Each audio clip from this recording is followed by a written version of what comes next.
오늘 마태복음 8장 1절에 보시면 이렇게 시작하고 있습니다. 그분께서 산에서 내려오시니 큰 무리들이 그분을 따르니라, 이렇게 되어 있습니다. 지금 예수님께서는 5장과 6장과 7장 마태복음에서는 산상수훈이라고 하는 그 말씀을 이제 다 전하신 후에 예수님께서 이제 그 산에서 내려오셨다라고 하는 것입니다. 그런데 예수님이 내려오시자 많은 무리들이 예수님의 뒤를 따르게 되었다, 이렇게 성경에 기록하고 있습니다. 예수님의 뒤를 따랐던 사람들은 세 종류로 성경에 기록되어 있습니다.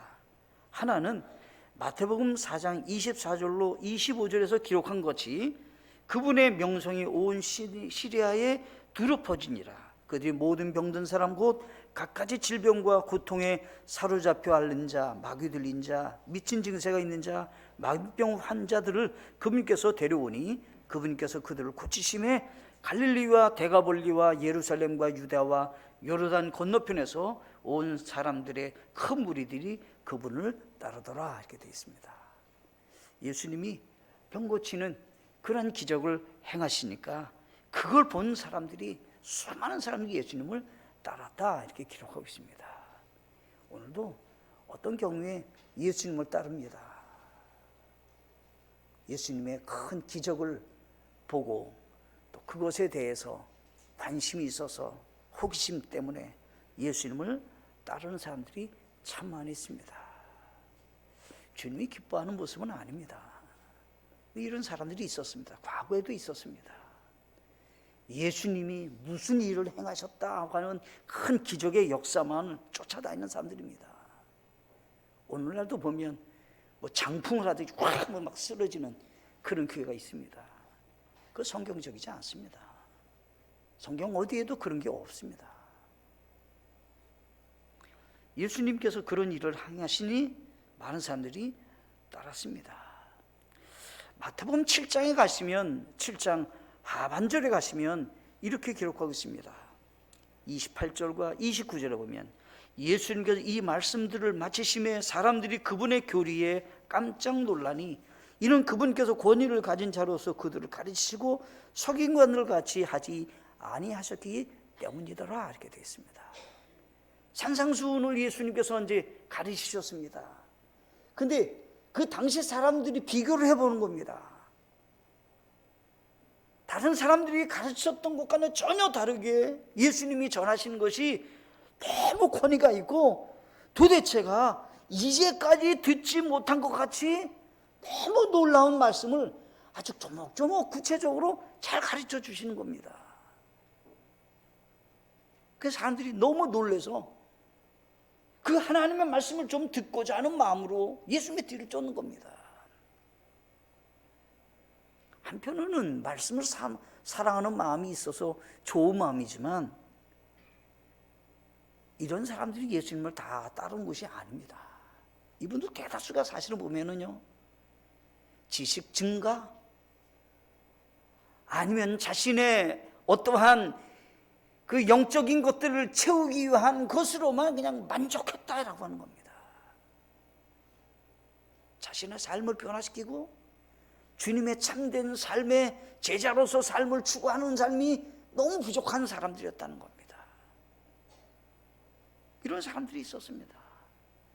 한 사람들은 병고침의 능력을 확인하고 그 호기심과 그것을 쫓는 그런 모습으로 있는 사람이 있는가 하면 예수님이 가르치시니까 다른 사람과 비교하면서 다른 사람은 전혀 다른 그런 가르침으로 인해서 놀래가지고 예수님을 따르는 사람들, 지적인 것만 가득 차는 겁니다. 삶의 변화가 별로 없는 겁니다. 마태복음 4장 18절로 22절로 갈 것 같으면 한 무리의 사람이 나옵니다. 예수님께서 바닷가를 거니시면서 이제는 제자들을 부르시는 겁니다. 베드로를 부르십니다. 안드레를 부르십니다. 그 다음에 또 예수님께서는 이제 야고보와 요한을 부르시는 겁니다. 그리고 그들에게 얘기하는 겁니다. 나를 따라오너라. 내가 너희를 사람들을 낚는 어부가 되게 하겠다고 말씀하셨습니다. 그때 그들이 그물을 버려두고 즉시 예수님을 따랐습니다. 예수님을 따르는 그런 사람들이 있습니다. 그 사람들은 주님을 위해서 모든 걸 다 내어버리고 예수님의 뒤를 따르는 것입니다. 주님이 기뻐하시는 모습입니다.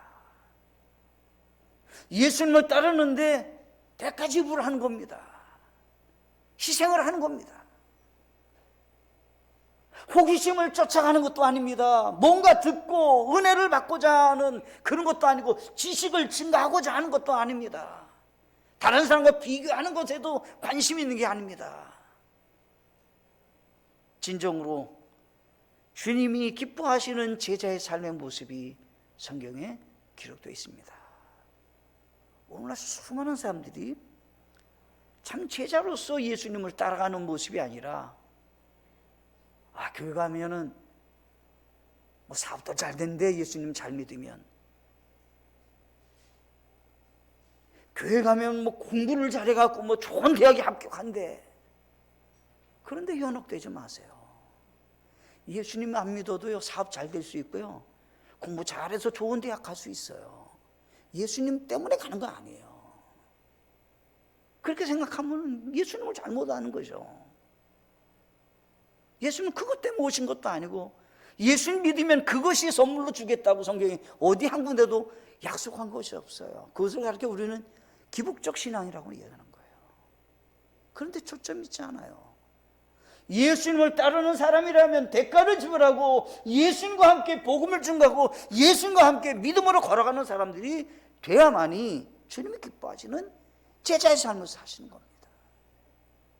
오늘날 이와 같은 분들이 이 시대에 필요하시고, 주님은 이러한 분들을 찾고 이분들과 함께 하나님의 사역을 이루기를 원하신다라고 하는 것입니다.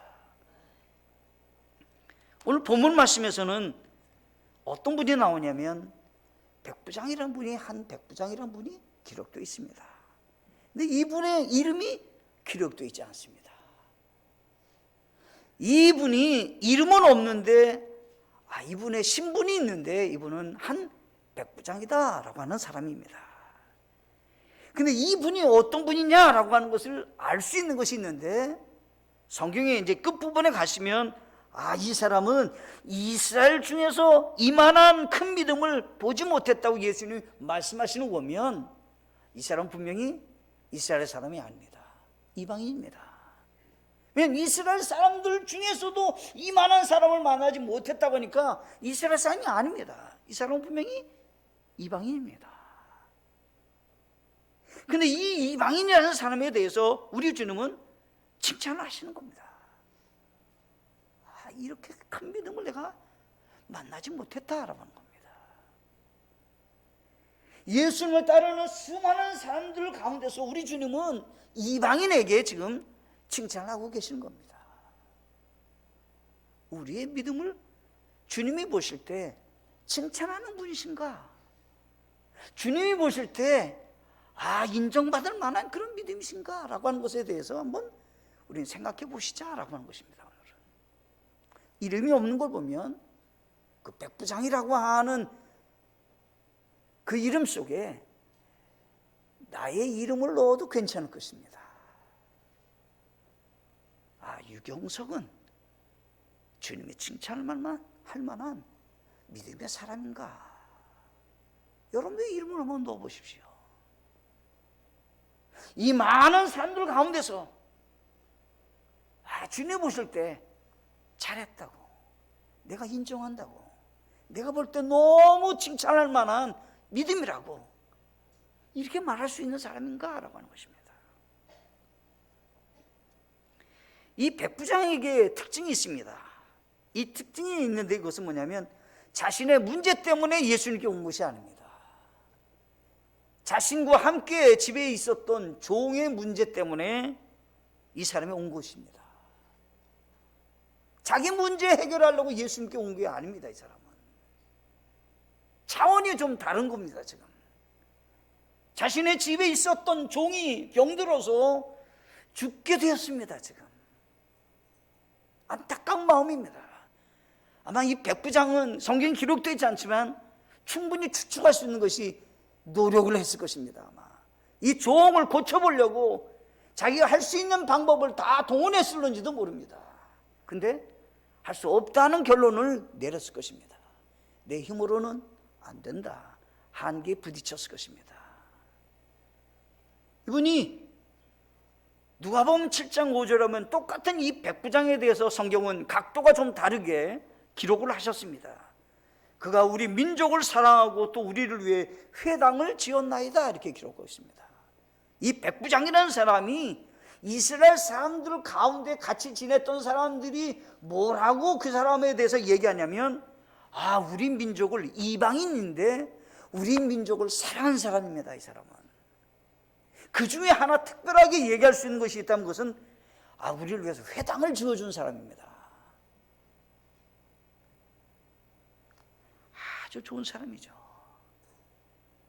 밖에 있는 사람들에게도 좋은 평판이 있었고 자기 집안에 있는 종에 대해서도 지금 사랑의 마음이 있습니다. 조금은 그 종에 대해서 사랑을 안 해도 괜찮을지도 모릅니다. 왜? 종이니까. 근데 이분은 사랑의 마음이 있었습니다. 종을 고치고자 하는 그런 마음이 있었던 사람입니다. 근데 또 재밌는 것이 있습니다. 예수님께 지금 왔습니다. 근데 예수님이 육신적으로 본다면 그는 백부장이라 당시 로마 제국의 지휘관입니다. 근데 자기가 지배를 받는 예수님 유대인에게 도움을 청하러 오고 자기가 뭔가 도움을 받겠다고 간청하는 그 모습이 맞을까요? 보통 사람 같고서는 이거 오지 않는 겁니다. 거꾸로 예수님을 불러도 예수님 오실런지 모릅니다. 왜냐하면 육신적으로 생각한다면. 근데 이 사람은 찾아갔습니다. 예수님께 찾아가서 간청을 하는 겁니다. 지금. 근데 자기 신분이 드러납니다. 백부장이에요. 이 사람은요. 지휘관입니다. 근데 이 사람이 지금 육신적으로 본다면 자기가 지위가 더 높은데 지위가 낮은 사람에게 지금 가서 간청을 하는 겁니다. 지금. 이 백부장이 갖고 있었던 믿음은 어떤 믿음이었을까? 오늘날 우리에게 있어서 필요한 그런 믿음이 성경에서는 어떤 믿음을 그중 가르쳐주고 계시는가라고 하는 것입니다. 수많은 사람들이 예수님의 뒤를 쫓았던 것 같이 보편적인 예수님의 기적을 보겠다고 쫓아다니는 그런 믿음을 가져야 될까요? 그거는 성경적이지 않는 믿음입니다. 어디 훌륭하신 목사님이 설교를 잘하신다니까 그 설교를 많이 듣겠다고 그런 예수님을 따라가시는 분 혹시 계십니까? 그것도 성경적이지 않습니다. 예수님을 따르신다면 자기가 대가를 지불하셔야 되는 겁니다.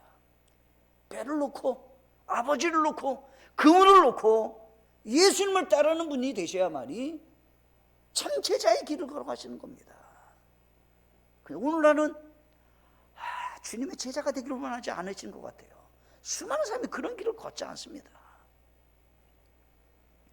오늘 저는 백부장의 믿음 3가지로 말씀을 나누기로 원합니다. 첫째, 백부장은 예수님께서 성경에 예언된 구원자이심을 믿는 사람입니다. 육신적으로 예수님을 따라간 것이 아닙니다. 예수님에게 간청한 것이 아닙니다. 이 백부장은 예수님에 대해서 성경적 예언의 그 구원자이심을 믿는 사람이었습니다. 여기 성경에 보니까 8장 5절에 이렇게 시작하고 있습니다. 예수님께서 가버나움에 들어가시니 라고 되어 있습니다. 예수님 어디 가셨다고요? 가버나움에 가셨다는 겁니다. 그러면 이 가버나움에 가신 것이 왜 중요한 것입니까? 성경에서는 얘기하고 있습니다. 예수님이 구원자로 오신다면 이 예수님이 주된 사역이 어디시냐면 가버나움 갈릴리입니다. 이 사람은 이미 알고 있었던 것입니다. 예수님이라는 분이 오셨다는 겁니다. 지금 가버나움에 오셨다는 거예요. 우리는 아실 것이 있습니다. 예수님은 우리의 구원자시고 우리는 반드시 그분을 믿고 천국 가야 된다라고 하는 것을 성경을 통해서 우리는 가르쳐주는 것이 있습니다.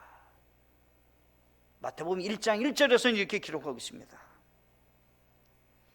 아브라함의 자손이요 다윗의 자손이신 예수 그리스도의 세대에 대한 책이라, 이렇게 기록하고 있습니다. 예수님이 이 땅에 오셔서 우리의 구원자이시고 우리의 메시아라고 하는 것을 알 수 있는 족보에 예수님의 출생의 첫 번째 요인이 무엇으로 우리는 믿어야 되냐면 그 예수님은 아브라함의 자손이신가 라고 하는 것입니다.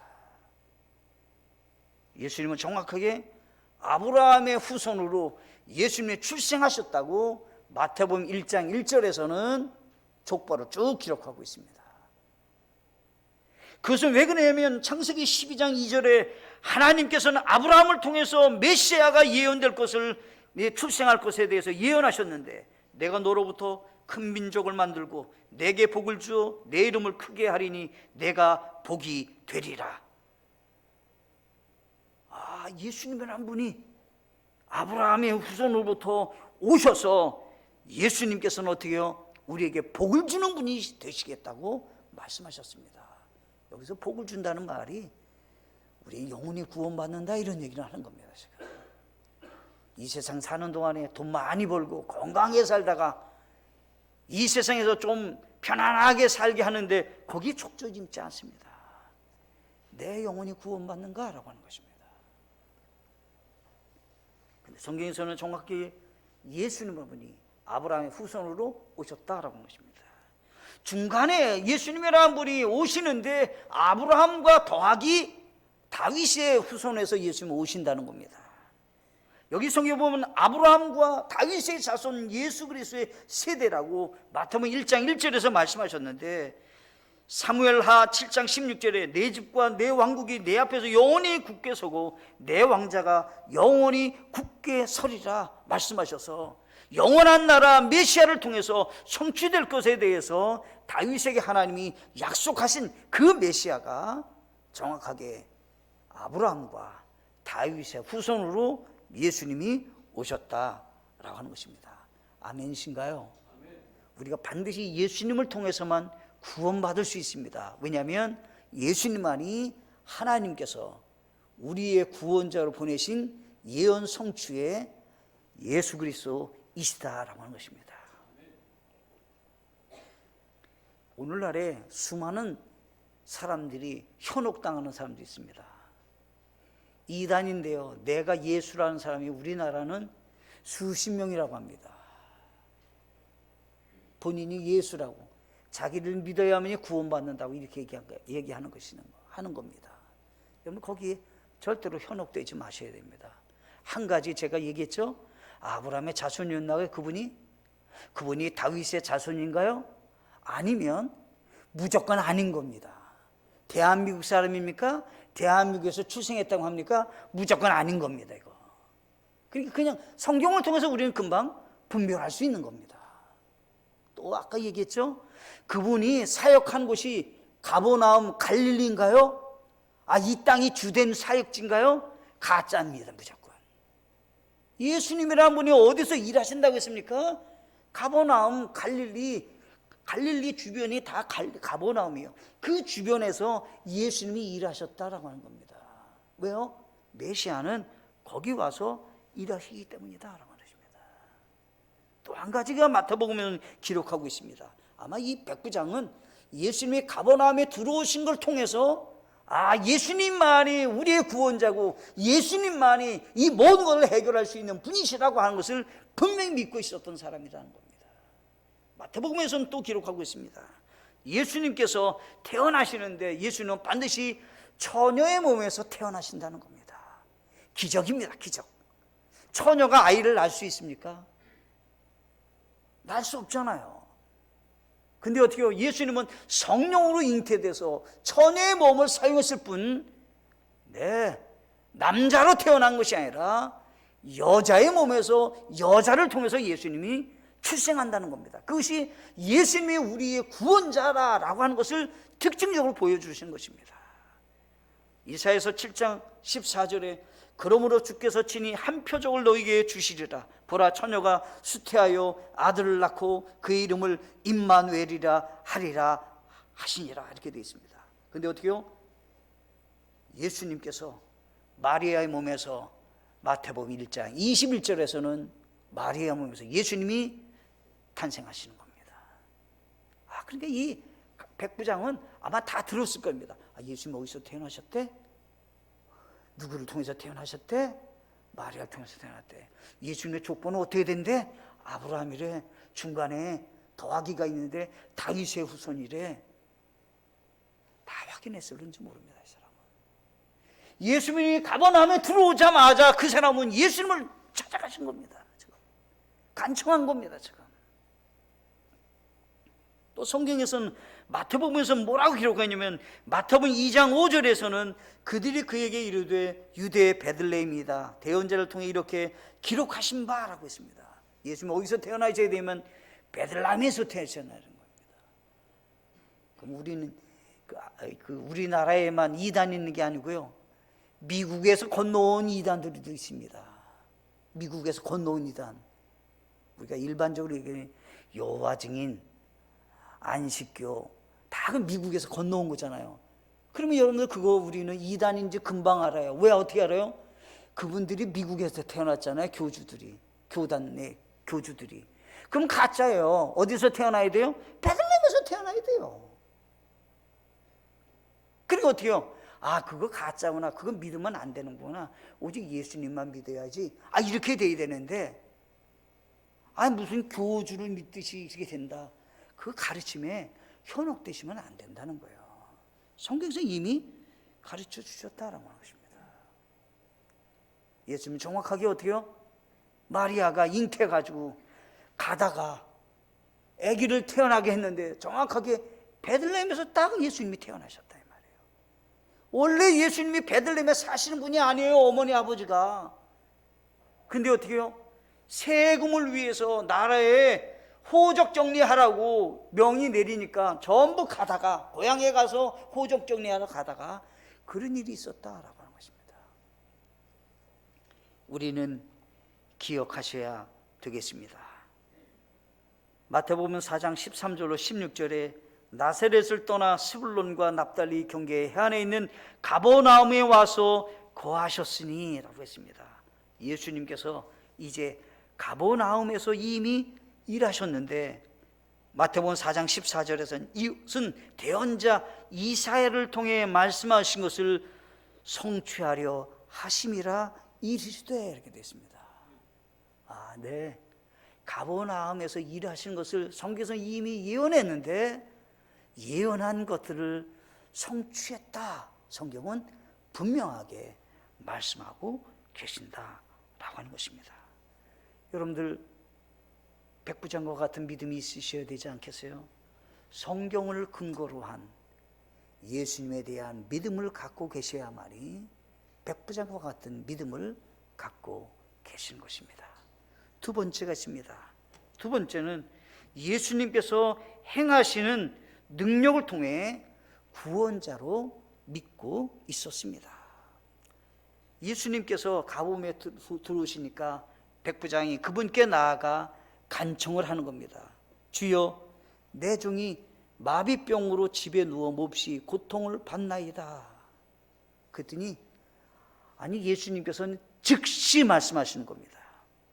내가 가서 그를 고쳐주리라. 자, 보세요. 이 사람은 성경을 알고 있었다는 것을 금방 알 수가 있습니다. 마비병 환자를 고칠 수 없어요. 지금도 못 고칩니다. 지금도 못 고쳐요. 지금 의학도 못 고쳐요. 근데 과거 2000년 전에 그거 고치지 못하거든요. 말하자면 그렇다는 거죠. 그런데 예수님께서 어떻게 예언하고 있냐면 마태복음 8장 17절에 보시면 이것은 대언자 이사야를 통해 말씀하신 것을 성취하려 하심이라 이르시되 그같이니 우리의 연약함을 담당하고 우리의 질병을 짊어졌도다 하였느니라 라고 했습니다. 예수님께서 이 모든 것을 고칠 수 있는 분으로 구원자이심을 나타내 보이신다라고 하는 것입니다.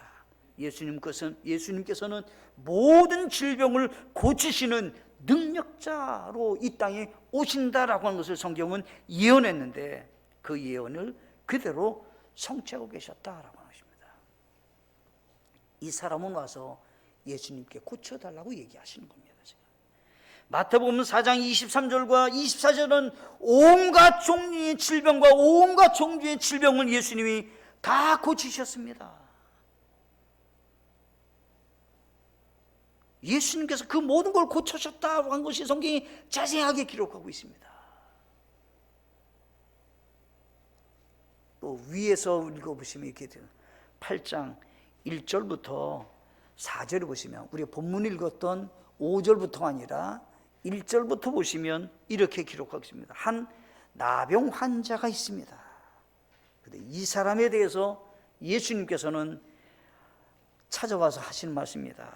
예수님, 주님께서 원하시면, 주님께서 행하기를 원하시면 이런 얘기입니다. 나를 깨끗하게 낫게 할 수 있습니다.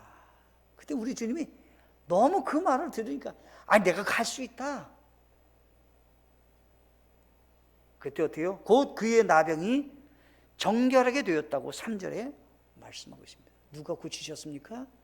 예수님께서 차차차차차차 고치신 것이 아니라 즉시 완벽하게 고치셨다라고 하는 겁니다.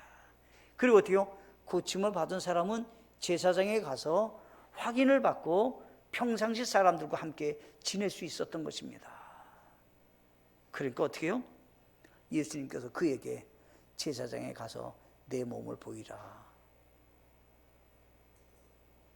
성경에서 왜 1절부터 4절까지는 예수님께서 나병 환자를 고치신 것을 기록하고 계시는 겁니까? 예수님께서는 그분이 행하시는 권능의 능력을 통해서 구원자이심을 증거하고 계셨는데 백부장은 알고 있었다는 겁니다. 그래서 예수님께 와서 간청을 합니다. 고쳐 주시도록 간청하고 계셨다라고 하는 것입니다. 예수님은 잔잔한 그러한 물로 파도가 치고 물결이 높이고 바람이 불 때 잠잠하게 하기도 하시고 잠잠하게 다 하셨습니다.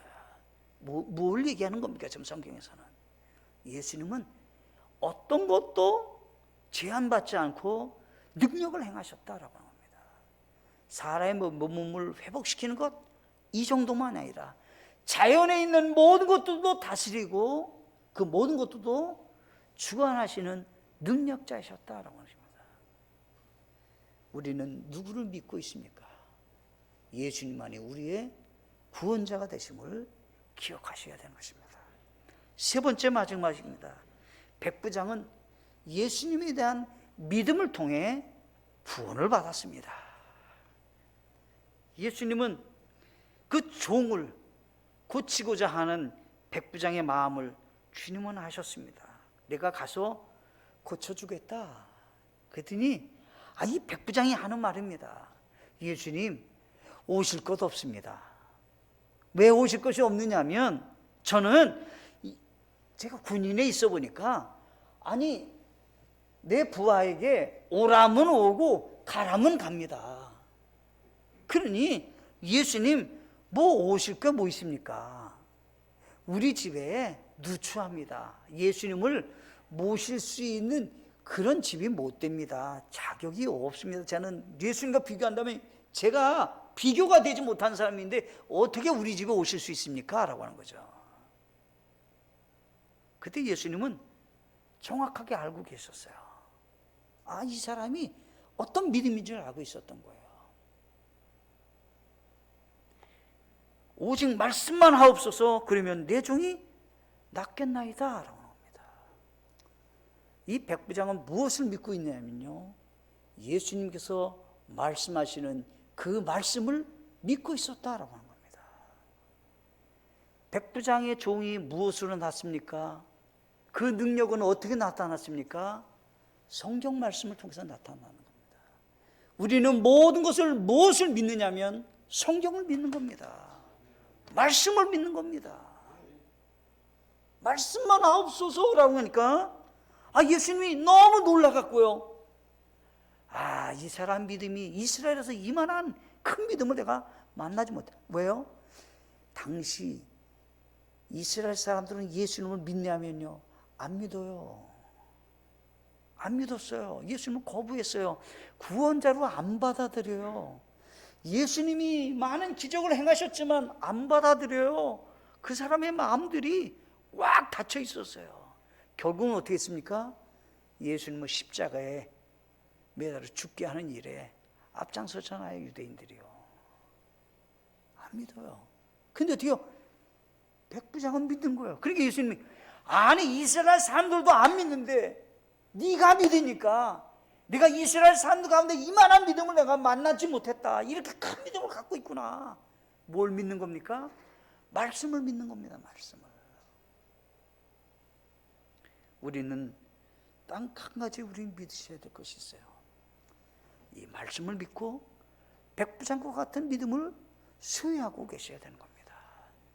기적을 보고 환상을 보고 무슨 특별한 나에게 일이 나타나는, 사건이 나타나면 믿는다고 하는 그런 믿음이 아니라 하나님의 말씀을 믿는 믿음으로 생활하는 우리 모두가 되셔야 된다라고 하는 것입니다. 에베소서 2장 8절과 9절에서 너희가 믿음을 통해 은혜로 구원을 받았나니 그것은 너희 자신에게서 난 것이 아니요 하나님의 선물이니라. 행위에서 난 것이 아니니 이것은 아무도 자랑하지 못하게 하려 함이라. 이렇게 말씀하셨습니다. 예수님이 가서 고쳐주겠다고 하니까 오지 말라고 하니까요, 예수님께서 그냥 네 종이 나았다 그랬더니 이 백부장이 나중에 자기 부하에게 묻는 거잖아요. 언제 나았냐라고 했더니 예수님이 하신 그 시간에 정확하게 났다는 것을 그거 확인을 했습니다. 여러분들은 어떤 믿음으로 인생을 살고 계십니까? 과거에만 우리 예수님이 이런 능력을 행하시고 이러한 일을 우리에게 나타내 보이실까요? 그렇지 않습니다. 오늘날도 동일하게 나타나시는데 우리는 말씀을 믿고 그 믿음으로 승리하실 때 하나님의 놀라운 역사가 우리에게도 임하게 된다는 사실입니다. 백부장의 믿음, 말씀을 믿는 믿음이었습니다. 백부장의 믿음, 예수님의 행하신 능력을 확인하고 믿는 믿음이었습니다. 예수님에 대한 성경의 예언을 믿고 백부장은 믿는 믿음을 갖고 있었다라고 하십니다. 여러분들도 성경적인 그런 기준 하에서 예수님을 믿고 예수님과 함께 구원을 받으시고 믿음으로 승리하는 우리 모두가 되시기를 간절히 바라겠습니다. 함께 기도하시겠습니다.